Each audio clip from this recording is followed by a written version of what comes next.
Hi, I'm Adam Pritchard, Assistant Curator of Paleontology for the Virginia Museum of Natural History, and I'm here with a holiday tale of ancient life. During the holidays and the cold, not a fan. I thought it would be great to talk about an animal that is present in the Virginia fossil record and has close associations with one particular winter holiday, that being Christmas, and the cold. This is the tale of Rangifer tarandus, the reindeer. Now, reindeer are a classic holiday animal because they have a close association with the North Pole, where it is said they are flying draft animals that serve a noted Arctic toy manufacturer. Although I cannot confirm or deny the existence of flying reindeer, many non-flying reindeer live in the Arctic as well. From the Arctic portions of Canada, Scandinavia, and Asia, reindeer occur in huge herds and serve as major plant-eating animals in the tundra environments of those continents.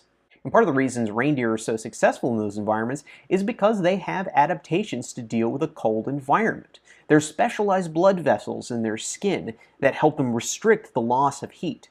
They maintain a much lower metabolism than other closely related deer, like the white-tailed deer. And they even have specialized vitamin D metabolism that allows them to grow strong bones, teeth, and antlers, even without a lot of sunlight, which is really important for vitamin D production in the rest of us. Drink your milk, you'll grow bones like a reindeer. Or eat your Flintstones chewable vitamins. Is that still a thing? Little orange and purple Flintstones that taste just terrible? Or am I getting old? But reindeer were not always solely animals of the far north. A few million years ago, the Pleistocene epoch began. Now, the Pleistocene epoch is a relatively recent time in Earth's history, long after the comet came down 66 million years ago and took out the dinosaurs, and long after much of the age of mammals, running from about 2,780,000 years ago to 11,700 years ago. That's just not too long when you're used to thinking about spans of hundreds of millions of years.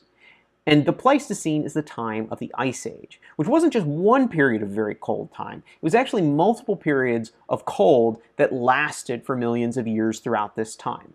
During the periods of cold, the ice caps and glaciers actually extended far south of where they are today, reaching their peak between 24,000 and 18,000 years ago when they covered states that today aren't exactly covered in ice. New York, Pennsylvania, Ohio.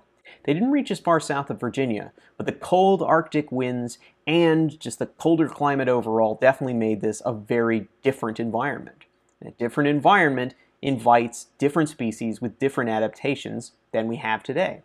Indeed, we do see cold-adapted animals in the fossil record of the Pleistocene of Virginia and the surrounding states.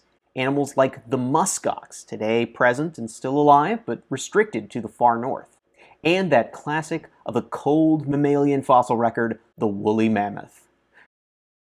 Fossils of reindeer are known from the surrounding states, West Virginia, Tennessee, Pennsylvania, strong evidence that they were present in numbers in the mid-Atlantic region during the last years of the Pleistocene and the end of the Ice Age. Our fossils from Virginia aren't quite as great. Instead, we have pieces of their very distinctive antlers, a few teeth that are present in the Virginia Museum collections, but there's little doubt that these animals lived this far south during the Ice Age. Now, Virginia's fossil record from land environments during the Pleistocene epoch it's okay. It's not great. Many of these formed in caves in the Shenandoah Valley. The most important and famous of these sites was a sinkhole that was discovered in the far southwest of Virginia in the town of Saltville, which is located in Smith County, Virginia. It was once a major center of salt production in the state. Several decades ago, scientists from the Virginia Museum of Natural History, led by archaeologist Jerry McDonald, discovered ancient remains of animals from the end of the Ice Age in Saltville. Hailing from the very end of that Pleistocene epoch and the end of the Ice Age, the Saltville fossils give us a pretty good picture of who was living in Virginia during these cold times. Here's just a few cool examples of Saltville fossils to show you what kind of stuff we have from there. This little tooth is one of the few that we have in the Virginia Museum collections that has been assigned to reindeer from the Saltville site.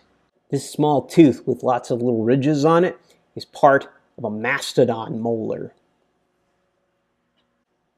This one, by contrast, this really tall tooth with lots of little convoluted inside parts, seems to be from an ancient species of horse.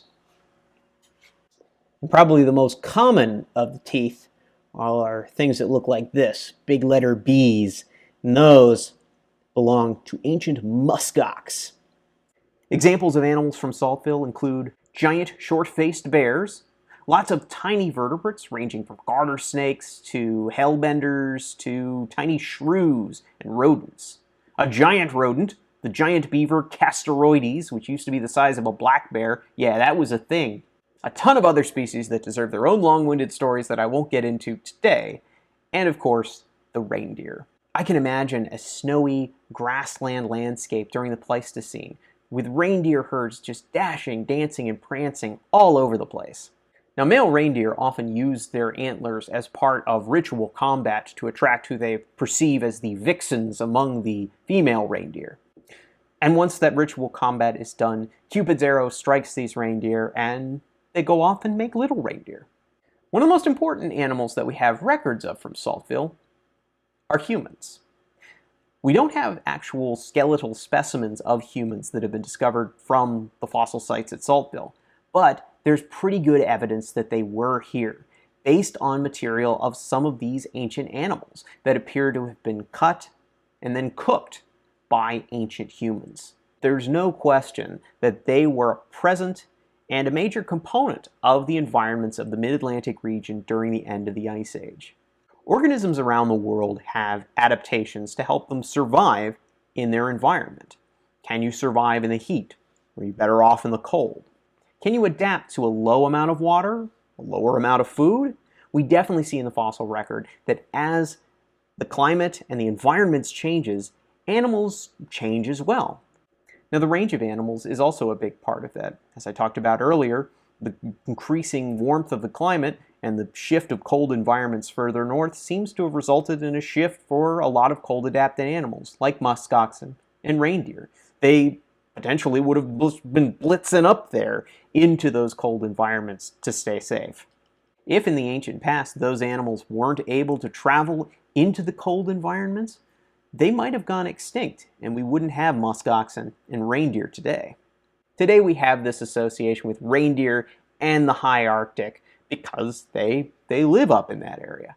But that range is not something they've always had. It's the end of the result of this long history that dates back tens of thousands of years into the Ice Age.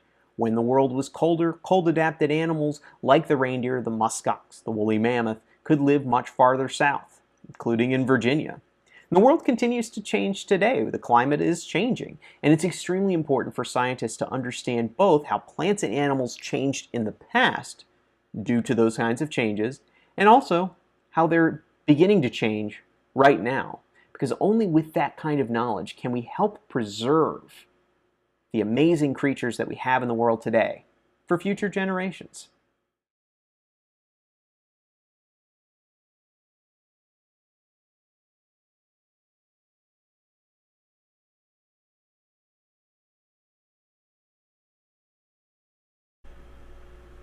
Oh, and since I couldn't put them anywhere else, Donner and Rudolph.